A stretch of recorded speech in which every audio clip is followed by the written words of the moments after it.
Bien, buenos días o buenas tardes. Este es el PowerPoint para Federico García Lorca, el primer día, miércoles 1 de abril. Sí, miércoles 1 de abril, mañana. Vamos a empezar.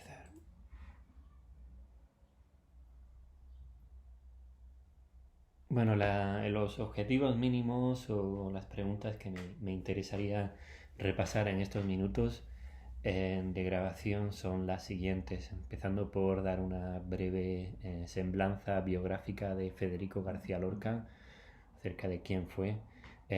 Recuerden que tienen o van a tener disponible también la presentación oral de Nick, Gaby y Carisa, que imagino que también darán bastante información biográfica, y si tienen más interés pues hay un montón de lugares en internet para ver un poquito más acerca de quién fue Federico García Lorca, una imagen, o sea, un personaje que tuvo una trascendencia internacional y sobre todo durante la posguerra y el principio de la democracia en España, porque se convirtió en el símbolo internacional de las víctimas inocentes de la guerra, dentro de que hay muchísimas, ¿no? Y particularmente de los desaparecidos, ¿no?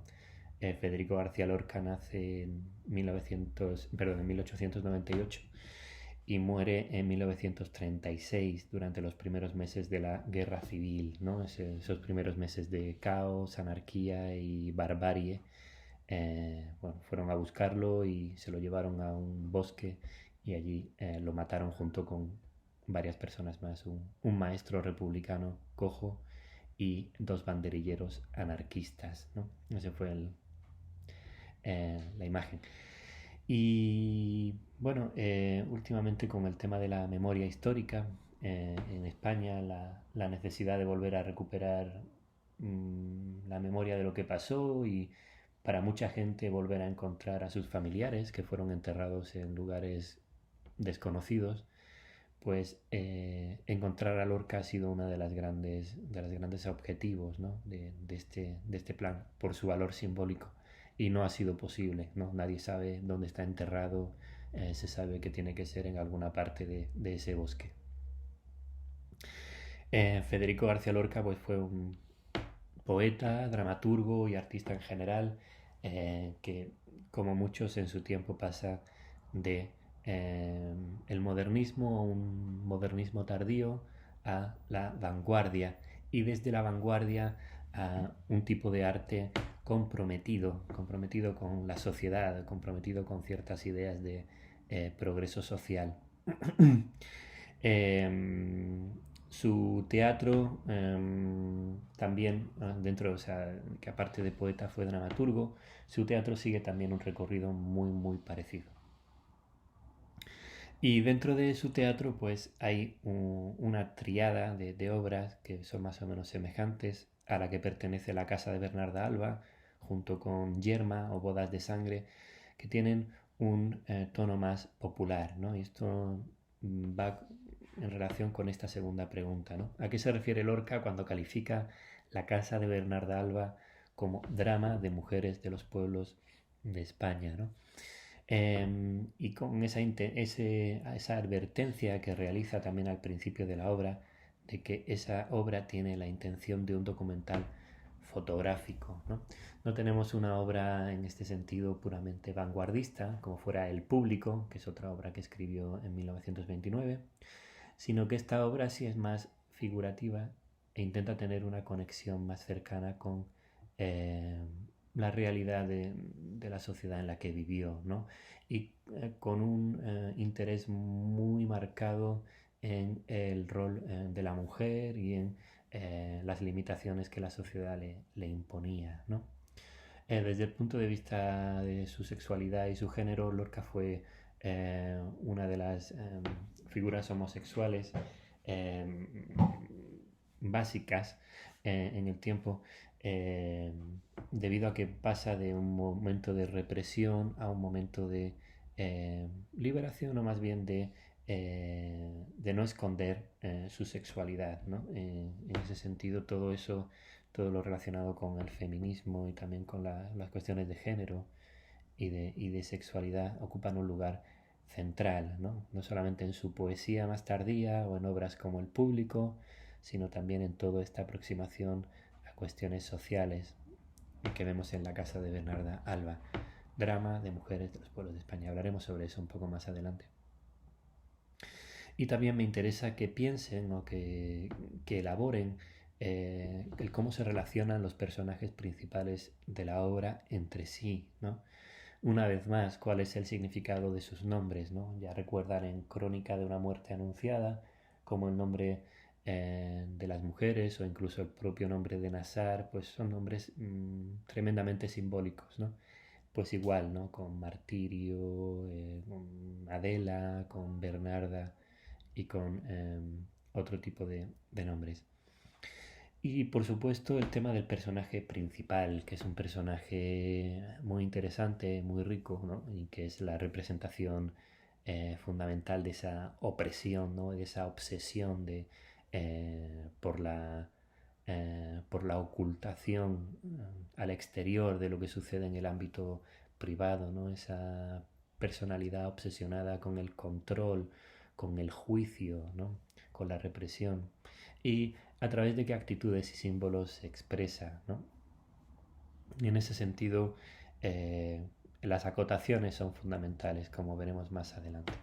Pero bueno, no quiero detenerme en esta eh, viñeta durante todo el tiempo. Bien, aquí está Federico García Lorca, nació y murió en Granada, a pesar de que se movió bastante durante su vida, estuvo en Madrid, estuvo en Nueva York, visitó Cuba. Y como ven, pues no vivió mucho, ¿no? Esa idea de alguien muerto de una manera trágica, de una manera injusta y violenta en un momento bastante joven de su edad, ¿no? También, evidentemente, todo lo que no pudo escribir debido a esa muerte violenta y trágica, ¿no? Pues también entra dentro de su leyenda, ¿no? Y su mito, ¿no? Su poesía, precisamente por el hecho de ser un símbolo, aparte de que su poesía es de excelente calidad y se la recomiendo, ha sido adaptada por varios artistas, ¿no? Quizá a alguien le suene Leonard Cohen, y si no le suena a Leonard Cohen, quizá le suene Shrek, y si le suena a Shrek, quizá le suene el tema Aleluya. Bueno, Aleluya fue compuesto por Leonard Cohen, y Leonard Cohen versionó bastantes canciones de Lorca. Aquí le dejo 3 versiones de Pequeño Vals Vienés, que es un poema que escribió Federico García Lorca para su libro Poeta en Nueva York. Y aquí hay 3 versiones que son geniales. Si tienen un momento, échenle un ojo. Artista polifacético, aparte de ser un melómano, le gustaba tocar el piano y conocía mucho sobre tradiciones musicales diversas, no solamente la clásica, también el flamenco, también las coplas populares. También participó en la Residencia de Estudiantes, que es un edificio en Madrid, donde durante los años 20 se juntaron figuras fundamentales para entender la cultura española del siglo XX, ¿no? En la foto, por ejemplo, tienen a este muchacho de bigotillos que es Salvador Dalí, ¿no? Y eran grandes amigos, estaban en la misma residencia, junto con otros personajes como Luis Buñuel. No sé si le sonará a todo el mundo. Luis Buñuel es uno de los cineastas más eh, famosos en España, autores de Viridiana, El discreto encanto de la burguesía, El ángel exterminador y otras grandes obras cinematográficas. Y también en su última etapa, y es importante quizá para entender su muerte, Federico García Lorca comenzó un proyecto llamado La Barraca, que intentaba llevar el teatro a todo el mundo. Tenían un camión, tenían varios camiones e iban haciendo representaciones del teatro clásico español eh, por varios pueblos para todo el mundo. Era la idea de llevar la educación, o que la educación era algo a lo que todo el mundo tenía derecho. quiere decirse en esa década de los 30, Federico García Lorca se aproxima a actitudes más socialmente comprometidas y cercanas a la izquierda, ¿no? Que en última instancia es lo que parece ser que determinó su muerte. Lo mataron los fascistas, evidentemente, y otra cosa que se aduce es que lo mataron por su condición homosexual. Cosa que, bueno, hay muchísimo escrito sobre su muerte, evidentemente, y hay varios argumentos ahí. Pero sí, en cualquier caso, esa es su idea. Gran poeta, tiene fundamentalmente, bueno, tiene muchísimos más libros, pero podemos hablar de Romancero Gitano, escrito durante la década de los 20, que es un tipo de poemario que recoge elementos tradicionales de la cultura gitana, de la cultura relacionada con el flamenco, de la cultura relacionada con Andalucía, esa región del sur, pero además, digamos, un poco más estilizada o intelectualizada según los principios y los fundamentos estéticos de la época. Mira, la idea de la poesía pura, una poesía un poco más intelectual, no una poesía llevada por la emoción. Y después tiene quizás su libro más reconocido, es un libro de poesía de vanguardia llamado Poeta en Nueva York.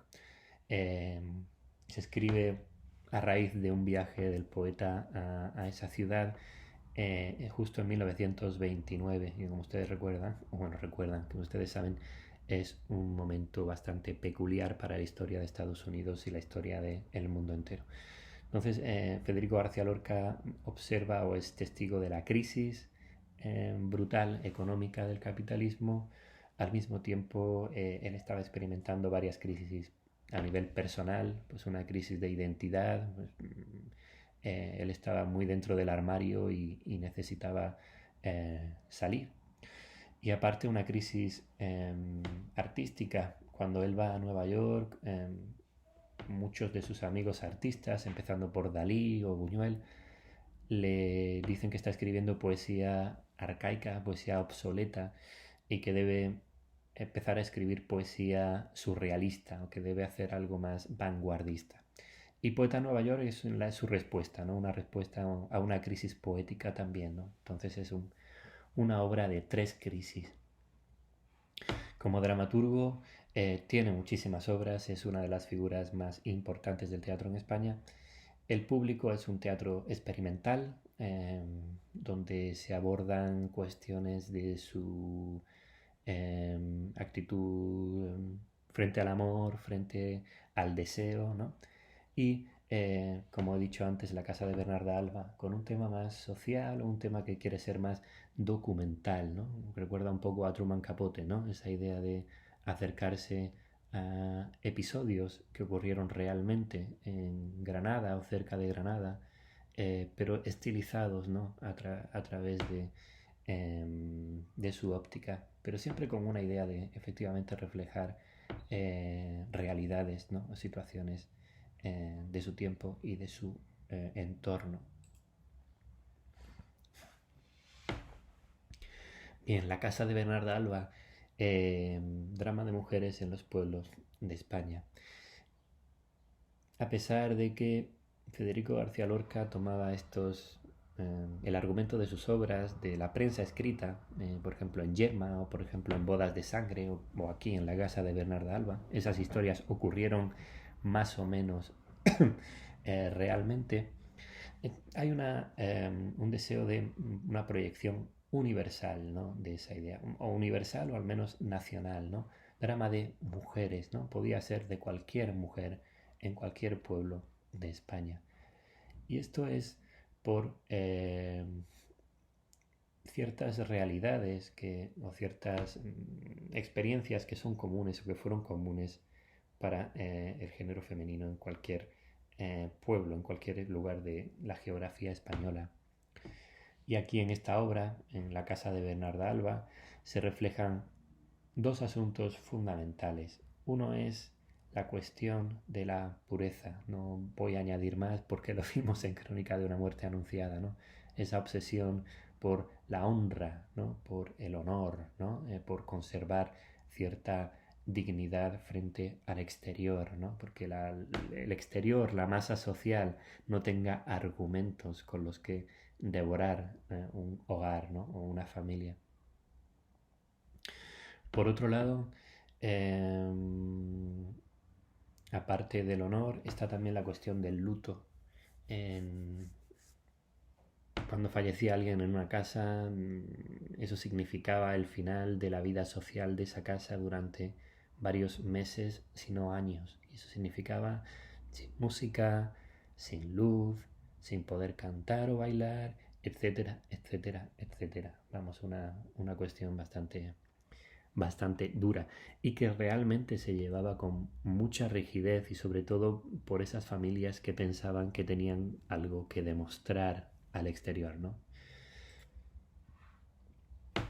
Bien, los personajes también son todos mujeres, ¿no? Son personajes femeninos. Si hay algún tipo de voz masculina es una voz en off, ¿no? Son las voces de los hombres que están esperando en el patio mientras beben esa copa que le ofrece Bernarda después de el funeral de su marido, ¿no?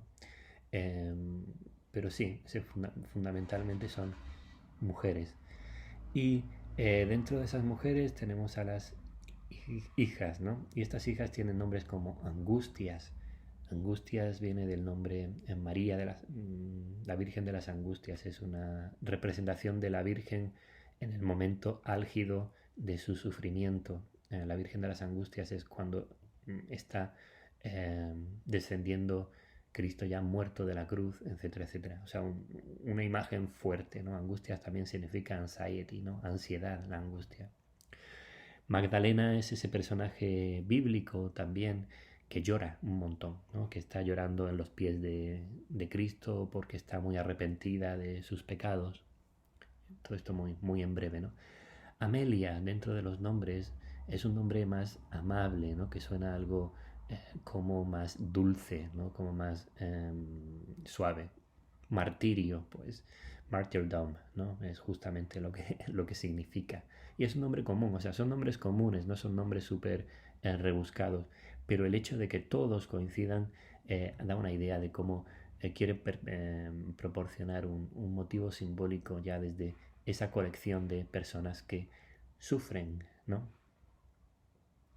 También Bernarda es un nombre tremendamente simbólico. Hay un religioso, un personaje, un monje del siglo XI que se llamaba Bernardo de Clairvaux, Bernard de Clairvaux, que es uno de los que reforma la regla de los benedictinos, quiere decirse un tipo de monjes, de monks, que se convierten en personas recluidas, que viven solamente para la oración y que tienen además unas reglas muy estrictas, ¿no? Entonces ya tenemos también de primeras esta persona que quiere estar en control de absolutamente todo. También las hijas tienen este tipo, las edades parecen importantes para el autor, ¿no? Desde los 20 hasta los 39, ¿no? Viviendo ya en varios estadios de la juventud más mediana, ¿no? Hasta una madurez ya casi tardía, ¿no? Y eso va a ser un motivo central porque una de las cuestiones centrales es también el deseo sexual de la mujer, su imposibilidad de acceder a su deseo, ¿no? Y toda la represión y la frustración que eso genera. Otro personaje muy interesante es la Poncia, que es, digamos, el eh, interlocutor principal de varias de los personajes, fundamentalmente de Bernarda, aunque está un poco fuera, ¿no? Es ese personaje que está entre dentro y fuera del círculo familiar, ¿no? Y que tiene, diga, por eso mismo, ¿no? Tiene una óptica o tiene una perspectiva diferente, ¿no? En muchos casos la Poncia actúa como ese personaje sabio, ¿no? No digo bueno o no digo bien intencionado, pero sí con una sabiduría y un conocimiento de la sociedad que va más allá del de Bernarda, que lo único que hace es expresar esa idea de control absoluto, ¿no? Personaje súper interesante, María Josefa, la madre de Bernarda, de 80 años, que encarna un poco por esa idea de la demencia, ¿no? La demencia ya de la avanzada edad, esa idea del subconsciente, ¿no? Del deseo puro, del deseo sin filtro, ¿no? Sin control, sin que esté prohibido, ¿no? Sino que ella puede hablar de cualquier cosa precisamente por su condición de mente. Y la criada, que sobre todo empieza al principio, ¿no? Solo la vamos a ver al principio, y que nos sirve sobre todo para hablar de esa idea de jerarquía, ¿no? Bernarda trata fatal a la Poncia, porque es la que tiene dinero, Bernarda, ¿no? La trata muy mal, y la Poncia trata muy mal a la criada, y la criada trata muy mal a la mendiga, ¿no? O sea, también es esa idea de una jerarquía social eh, que no que no se llevan bien entre ellos, ¿no? Que se relacionan a través del abuso. Allá ahora justo han puesto en marcha la cortadora de césped. Voy a ver si consigo. Ok, seguimos. Bien, otro tema interesante, esa advertencia del poeta, ¿no? Estos tres actos tienen la intención de un documental fotográfico. Eh, ¿Por qué esa advertencia y por qué el tema de lo fotográfico, ¿no?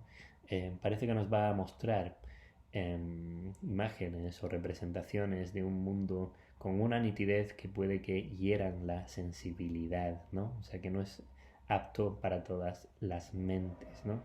Que de lo que va a hablar el poeta puede que cause algún tipo de escándalo al mostrar un espejo demasiado fiel, demasiado nítido, ¿no?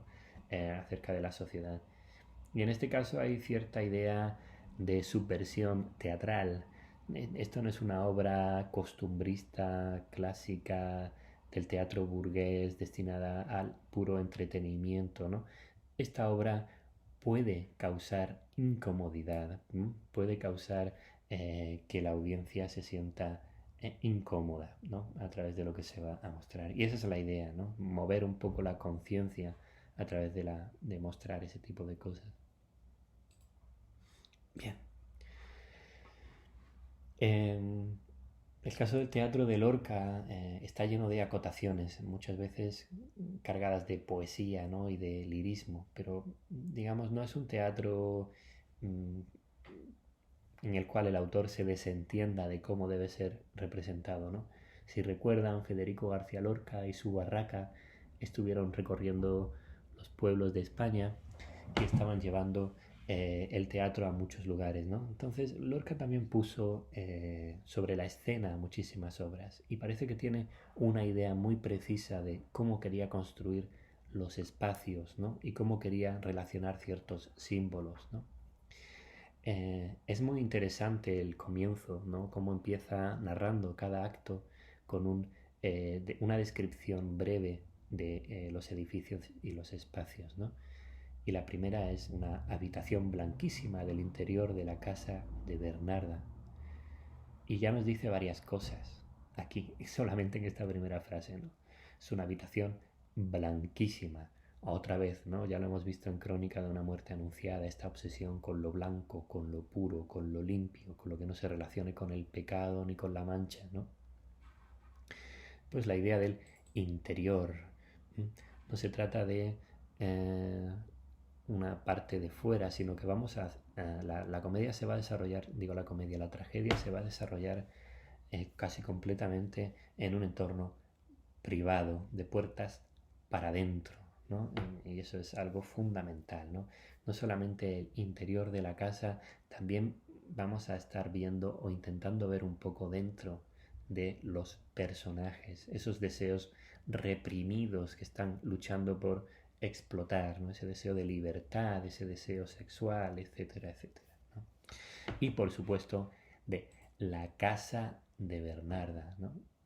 La casa es de Bernarda, no, digamos, no es una casa de una familia, no es una casa de un grupo, sino que es particularmente de este personaje. Y más adelante irán viendo que hay una semejanza entre casa y Bernarda, o la casa es Bernarda y Bernarda es la casa. La casa se convierte en la prisión de las hijas una vez que tienen que quedarse guardando luto, toda vez que Bernarda es la que mantiene presas a las mentes de las hijas también y sus voluntades, ¿no? Muros gruesos, evidentemente, ¿no? Es casi como una prisión, etcétera, etcétera. El verano también va a jugar un papel fundamental, ese calor insoportable en el encierro, ¿no? Que se relaciona una vez más con la represión sexual, ¿no? Sin duda. Bien, y se oyen doblar las campanas. Como saben, esto comienza con una muerte, como crónica de una muerte anunciada, pero la muerte, como bien han leído ustedes, es la de el marido de Bernarda. Es una comedia sin hombres y parece que Bernarda adopta ese papel patriarcal, ese papel opresor de una manera automática. Podríamos discutir por qué, sería interesante verlo, ¿no? Es como adopta ese símbolo del bastón, el bastón de mando, ¿no? Que tienen los reyes o los generales, pero también el bastón tiene una connotación de símbolo fálico, que lo van a ver después. Hay muchas instancias en donde la simbología apunta en esa dirección.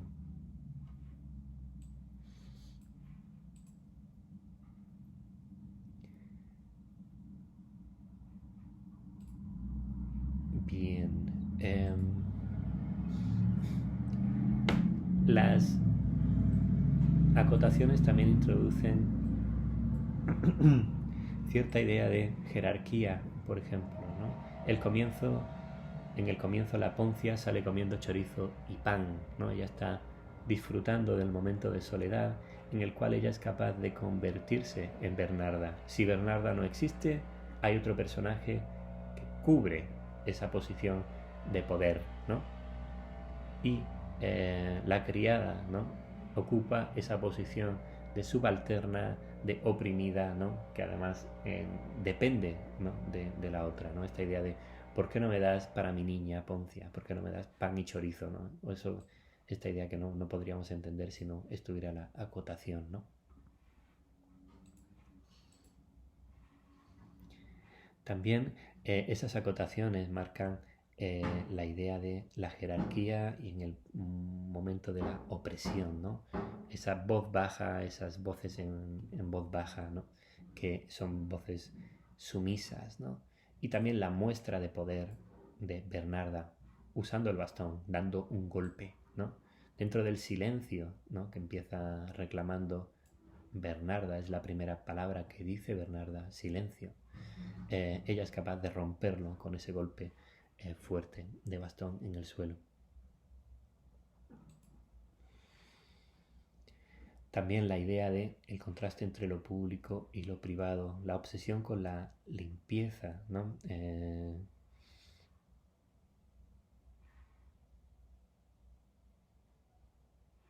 El odio contra las personas que vienen de fuera, ¿no? Y la doble actitud frente a cuando el pueblo está de espaldas o no es capaz de oír, mientras que cambia el comportamiento cuando está presente o dentro de el edificio. Y bien, para terminar, hoy ya llevo 28 minutos, me gustaría hablar del conflicto principal o los conflictos principales.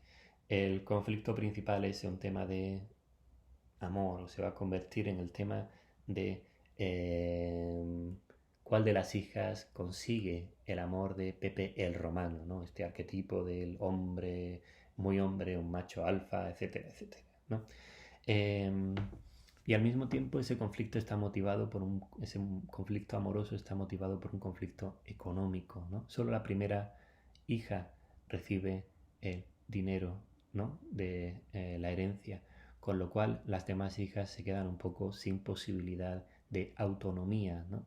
E incluso el dinero que recibe la primera hija no es para darle libertad, sino es para poder casarla, para poder despertar el interés de un hombre que la quiera, no solamente por lo que es, sino sobre todo por lo que tiene, ¿no? Y esta realidad tan fría, ¿no? Y este futuro tan poco prometedor para el resto de las hijas es lo que despierta todos los conflictos que vamos a ir viendo a lo largo de la obra y de la cual seguiremos hablando y hablaremos en más detalle el próximo viernes. Bien, llega a los 30 minutos, creo que es suficiente por hoy. Y sin más, muchas gracias. Escríbanme si necesitan algo, si tienen alguna pregunta.